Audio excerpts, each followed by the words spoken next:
السلام عليكم ورحمة الله وبركاته. ازيكم عاملين ايه؟ يا رب دايما بنعمة وصحة وستر. نظرا للإقبال الشديد على وصفة الشبة، النهاردة جايبالك وصفة من الآخر. الشبة بس لازم أقولك إن الشبة بتستخدم في تعقيم الجروح وفي تطهيرها، ومش ممكن تكون من مواد مسرطنة ولا أي حاجة. الشبة بتنفع لإزالة الروائح الكريهة والتضييق المنطقة الحساسة أو عنق الرحم.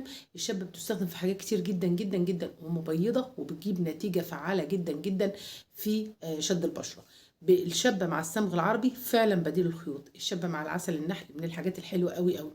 الشبة مع الجل بذور الكتان ومعاهم نشا، ونشا يكون مطبوخ.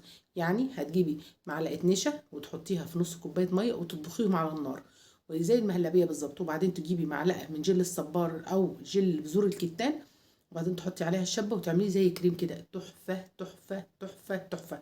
الوصفه اللي انا جايلك بيها النهارده بقى وصفه من الاخر.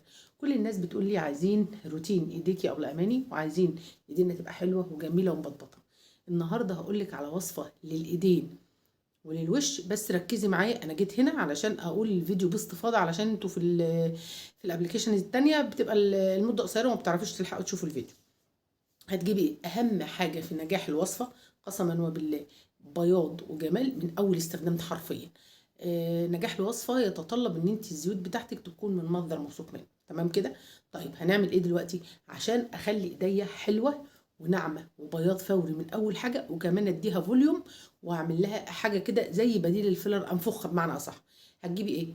هتجيبي لي زيت ورد، تمام كده، وتجيبي لي زيت ليمون ومعلقه نشا، مقادير متساويه من زيت الورد وزيت الليمون والنشا. تحطي بقى من ده معلقتين، تحطي من ده معلقتين، تحطي من ده معلقتين، تمام كده. وتغسلي وتقلبي كويس جدا جدا وتخليه ميكس كريمي فظيع. تمام كده. كوني غاسله ايديكي كويس جدا جدا. بايه بقى؟ هنغسل ايدينا بايه؟ هنغسل ايدينا، هنجيب شويه بيكربونات الصوديوم ونص ليمونه، ونحط الليمونه في البيكربونات الصوديوم هترغي كده وتفور. تفركي ايديكي كويس جدا جدا جدا، وبعدين تشطفيها، وبعدين تحطي ايه؟ النشا وزيت الليمون وزيت الورد على ايديكي. تمام كده. وبعدين تشطفي وترطبي. هترطبي بايه؟ ميكس من زيت الخميره او زيت الحلبه، ومعاهم معلقه من كريمه المرطب، ومعاهم ايه بقى يا ست البنات؟ يعني نص معلقه فازلين.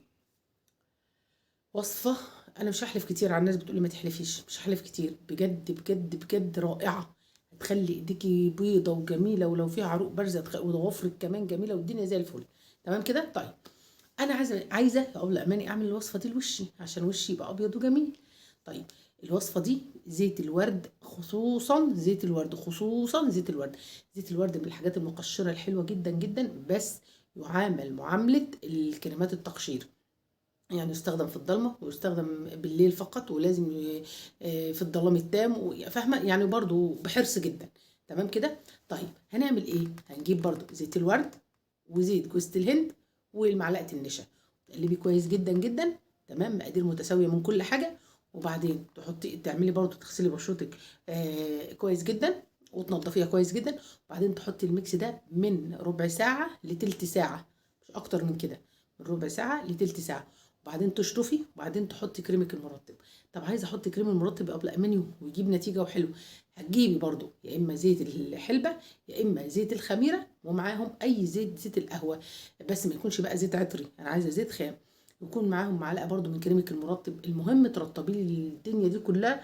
حسيتي يا حبيبتي بتحسس باي حاجه، الناس كلها ما بتتحسسش منه، بس انت لو حسيتي باي تحسس او احمرار يبقى انت الوصفه مش ماشيه معاكي. اشتغلي على التست، هاتي الخلطه وحطي على المنطقه دي كده. لو لقيتيها بتحرق او فيها شكشكه او اي حاجه يبقى الوصفه ما تنفعكيش.